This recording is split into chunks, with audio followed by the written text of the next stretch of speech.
Hi guys, I'm Marcia. And I'm her husband Hugh, and we're getting ready to do another video for Food for Our Reasons Farm and Chef Service. Today we're going to do pumpkin risotto and seared pork chop with apples and sweet vermouth and baby green beans. And it says it's something at this time of the year that actually a lot of people don't really eat, but they should.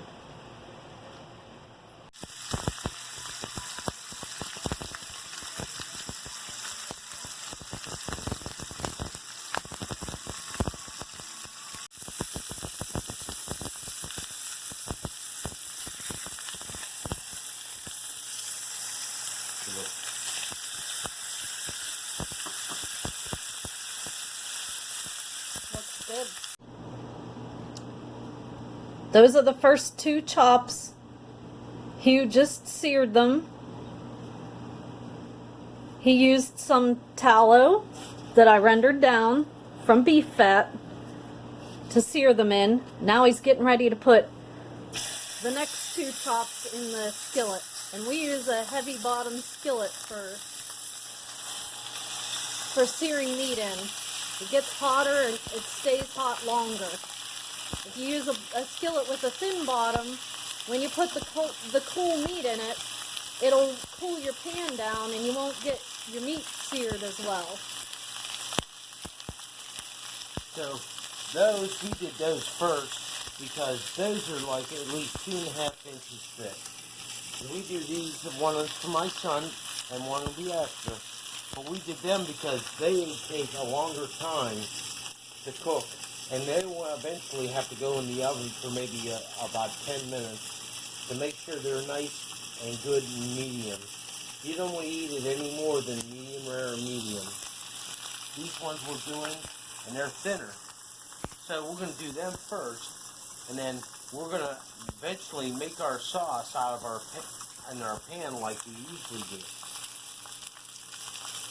Do you want to preheat the oven so that we can put those in the oven? So pumpkin risotto, which we had made some regular risotto, which is some onions and garlic and stock, which we make here at home, and we're going to use the same thing, the same stock, to make that sauce. So when this is ready, when we get ready to eat the pork sauce, we'll bring it up with some cream and some pumpkin that my wife roasted yesterday. And whether we use spiced pumpkin or regular pumpkin, a little bit of cream in that is just for the season. It'll be really great. So we're going to start that now. Go ahead.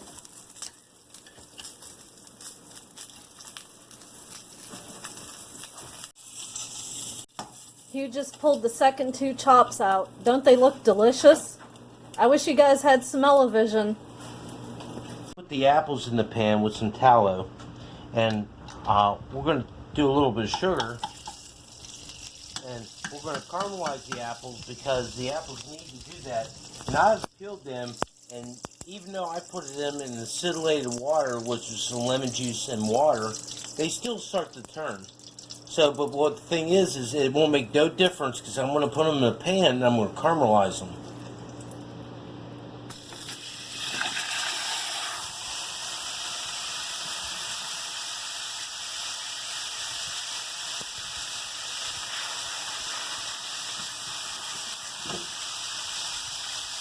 And they're going to go good. They pull the pan down, but I turn the pan up because I'm getting ready. I'm going to put some sage in also. And we like to use fresh sage. We don't use dry sage. And usually, like for desserts, I'll take them and I'll sprinkle them with sugar and hit them with a blowtorch. And they caramelize it and actually really brings out. But this time, we're going to take it, since I'm cooking pork, I'm going to take and I'm going to put the sage leaves in, and then I'm going to throw some sugar in, and I'm going to caramelize the pork, or the sage and the apples, and it's going to be great with the vermouth. And Are you going to use plain sugar or vanilla sugar? well, I think plain sugar will be fine, but we also have vanilla sugar. We like to put vanilla beans, whole vanilla beans, in sugar in a jar. The plain's on the bottom of the Lazy Susan if you want it. How about we do the vanilla beans? All right. Because I've done this since my wife and I have been together. Yeah, Hugh brought home some vanilla beans for me one time, and I made a little jar of sugar with vanilla beans in it, and it is the best sugar ever. And I think it'll complement the apples and the sage and the sweet vermouth. And it's true because we've had the same vanilla beans in a jar of sugar. We just refilled the jar of sugar for almost 20 years. Well, this one's a new one. The other one is in the Lazy Susan in a little blue jar, and that's the original that I just keep refilling whenever it gets low on sugar. And the vanilla beans still flavor the sugar even after close to 20 years. I'm going to take it and just take them and caramelize them. And you'll see that, and then we're going to use some vermouth, and we're going to make our sauce. Now, I cut the apples bigger because they're going to take and they're going to reduce time. They're going to break down. So what I want to do is if I want to have a nice piece of apple with a pork chop or a veal chop, and it works very good with veal and lamb also. And we're going to do that and all that sage and that caramelization you can see. And we're going to do that and let it do its thing. And once it gets caramelized, I'm going to take it and I'm going to hit it with some sweet vermouth. And I'm going to hit it with some homemade vegetable stock or veal stock that we have in the house because as a farm, we make all our own. We don't buy stock. We make our own. And it's better than you can buy. The apples, sorry honey, the apples that we're using are Macintosh apples, and it's my favorite apple. I love Macintosh.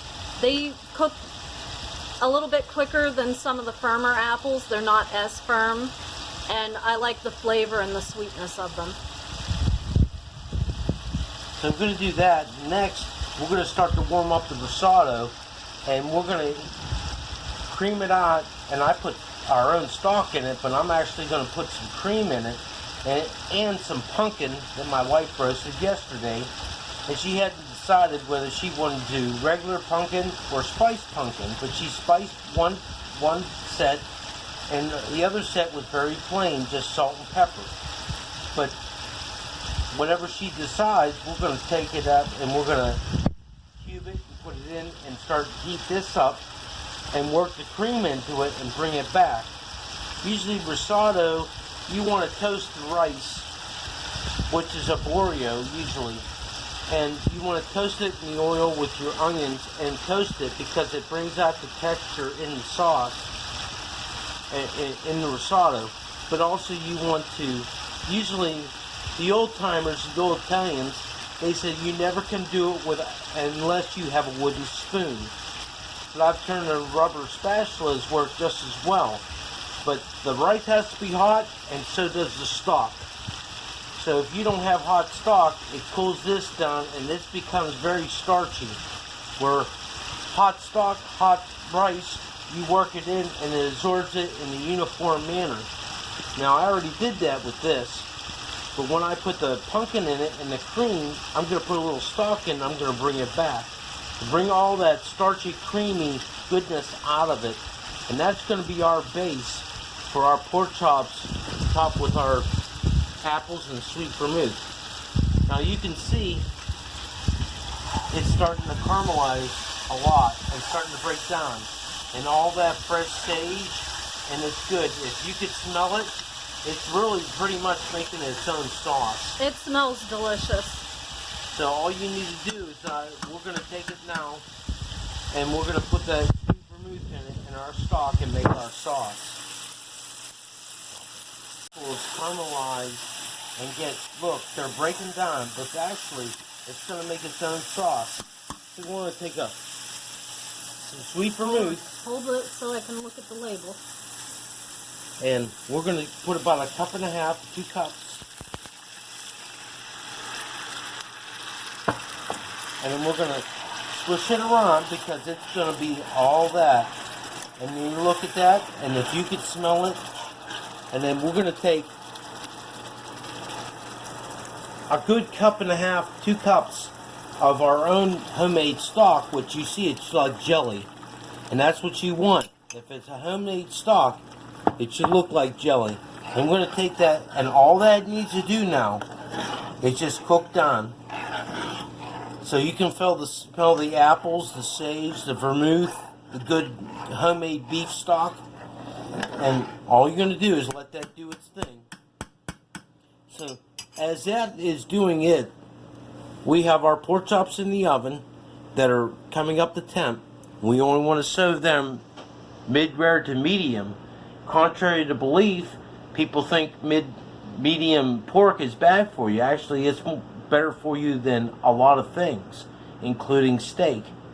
So we're going to do that, and you can see it's starting to simmer. Now, we're going to take and we're going to bring our risotto back up to temp, and it's a little starchy, but now I'm going to cream it out now. See, usually they want to add their cream to the end, at the end, to bring it back. So you're going to take some cream, maybe 2-3 ounces, and you mix it up. But we're going to do a pumpkin risotto, so you can already see that it's absorbing it. So we're going to take this and we're going to scoop it out. Now my wife decided she wanted regular pumpkin in it, and it's very easy. We might not get all of it out of the shell, but the way she roasted it is actually pretty phenomenal, because we're going to do that, and it won't take me nothing in the pan to break it up once that starts getting hot. And we want to do that easy. Look, see, it comes out right out of the shell, and it's good, it's scented, it's sweet, and we brought out more than we needed. So you see, that's a quarter pumpkin probably. Yeah, that's a quarter of a pumpkin. So all we need to do is let it warm up. And if you like more pumpkin, you can do more. I was going to say, if you want to make this and you can't find a borio rice, you can substitute short grain rice for a borio, because not all stores carry the traditional arborio rice. Yes. And that's the same thing for Valencia rice that people like to use to make pilaf and also paella. It's the same kind of rice, but not every store carries it. You might find it at Publix, but sometimes you might not find it at Winn-Dixie, and that's just where it is. I mean, we find a lot of stuff that we can find at Publix that Winn-Dixie don't carry at all. And that's just us. So we tend to order our stuff online, or I will order my stuff through the restaurant, and I'm guaranteed I know what I'm going to get. So you look at it, and that pumpkin is pretty much creamed on in, and I keep mixing it, and it's going to be fantastic, because we're going to have that. So we're going to heat that up, and as we're heating that up, my wife will show you, look how much the sauce is reducing, and them apples are reducing and caramelizing, and what's going to happen is them apples are going to disintegrate, and that's going to make your sauce. I don't have any reason to thicken that or anything.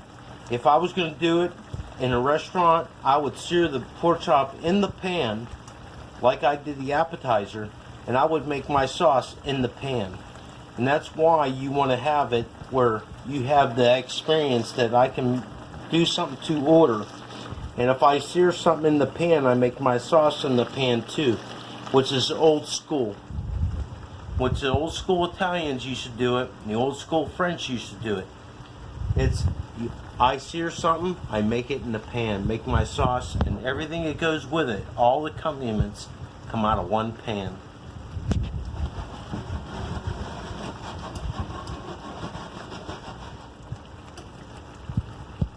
And I'm sure my wife can tell you it smells like nothing that you've ever had. It smells delicious. And I've never made this for her before. I've made it in a restaurant, I've made it in a private club, and I never could make enough of it. It always sold more than anything else I had on the menu. So now we're getting done, and it's starting to stick. But it's done. And what I'm going to do is I'm going to finish that little bit of cream I had.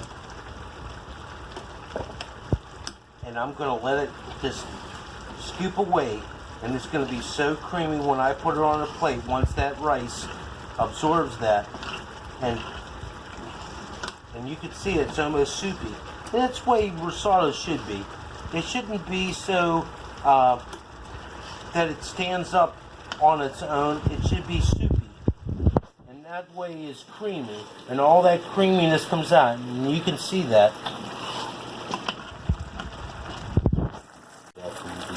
No, you haven't made it for me before. I made it at the club with a touch of cream. Yes. And you did make it at the club.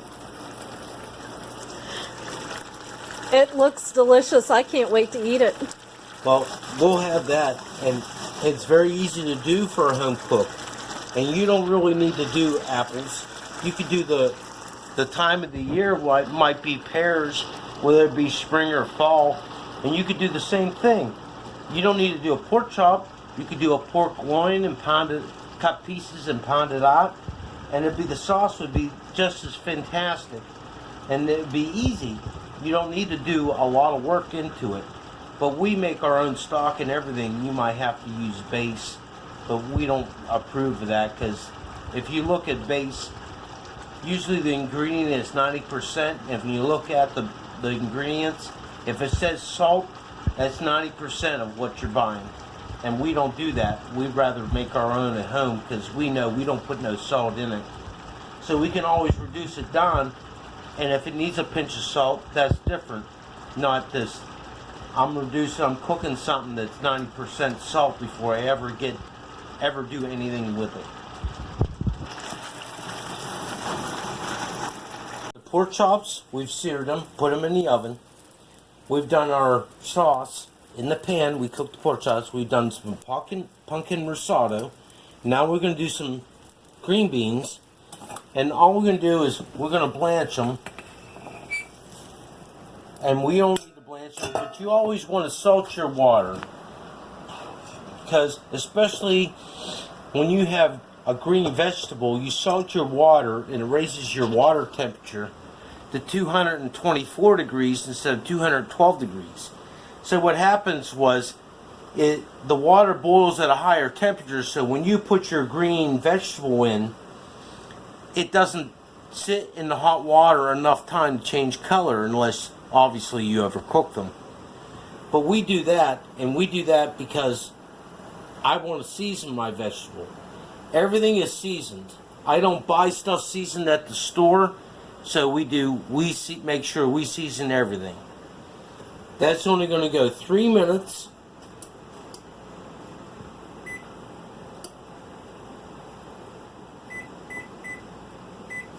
And I'll rinse it, and it'll be done, and then I'll put it back in the pan with some olive oil and any kind of seasoning. Usually we do roasted garlic for our green beans, because that's what we like. But sometimes it's a dash of tomatoes. It could be anything. It could be beets, especially golden yellow beets. We love that with green beans too. So we're going to do that, and you can see it's already boiling. So 3 minutes, that's going to be done. I'll drain it, and I'll put back in the pan with maybe 2 tablespoons of olive oil, and that's salt and pepper, and that's done. So if you're going to do it for your family, it's very easy to. We did 3 courses. Basically, we did an entree, we did a side, and we did a veg, and it wasn't very much in 15 or 20 minutes. And that's what you need to do for your family. It's easy if you have the utensils. Probably could use a bigger pan. I had to do the pork chops in batches, 2 to a batch because they're so big, but that's my best pan. It's a heavy bottom pan. And we don't have a big kitchen. So you know, if you need to do that for somebody, and you're doing 3 or more, maybe 4, 5, 6 people, you need to pick your best pan, and you need to do it in batches. Brown them up, put them in the oven, let them finish. While you finish your sauce, your base, and your side. And you can do that any time. It's very easy for me. I've done it for at least 20 people in an hour and done everything. So it's not easy for a lot of people, but it is easy for me. So I appreciate it. This has come from Food for Our Reasons, and we're going to start. And the next time we're going to put our pumpkin risotto, and you can look how creamy it is, and you really don't need much in that. And that's a big portion. That's usually an entree portion, but we really like risotto, and I do it pumpkin this time for the pork chops because that's the time of the year. We used to do sweet potato risotto, and to serve that with a pork loin was actually phenomenal. So I'm going to get in the oven right now, and I'm going to pull out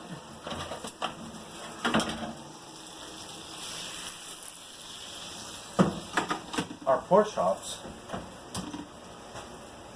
And first I'm going to take and I'm going to put down my green beans. And we cook our green beans in olive oil. Pretty much we use olive oil for almost everything. We don't use margarine. We do use good butter, but only if it's good butter. At least 40% milk fat. Because we know when we put a piece of butter in sauce, then we know we're making some sauce. You get that mouthfeel and that richness. Okay, so you look now. There's some glorious chops coming out of the oven. They were seared, and then they were put in the oven to finish, which not for long. We actually turned the oven off, and they should still be medium. So we're going to do that, and you can look how caramelized they are. And that doesn't mean I put sugar on them or anything. That's a natural sugar in that pork. And then when I put them on out of the pan, I took it and I made my sauce. So we have the sauce now, and it is apples and sweet vermouth. Oh, it's a little thick, so you take a little bit of water, and I usually use stock, but we don't need the stock. A little bit of water, and look, it's almost like applesauce. And that's what you want.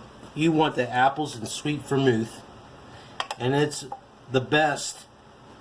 And once you put that on a pork chop, you will never forget that. You will always remember that. That is some of the best stuff you can have. And my wife's standing there, she's salivating. Yes, and I was just standing here thinking that would be really good on some venison. If you had venison, the apples and sweet vermouth would be delicious with some venison. And look, it was like 6 apples, but once they disintegrated with the sauce, look, it's just enough for 3 people. So if you're going to do more than 3 people, you need to do more than 3 apples. And there it is. That's my pumpkin risotto with apples and sweet vermouth. In a restaurant, I'd probably get $32 for that entree. But I'm feeding it to my family. So this is Food for Our Reasons. Hugh and my wife, Marcia Waters. That's what we're going to do tonight. Well guys, I hope you enjoyed the video. If you liked it, give it a thumbs up, hit the subscribe button, and ring the notification bell so you'll know the next time I upload another video. Talk to you later.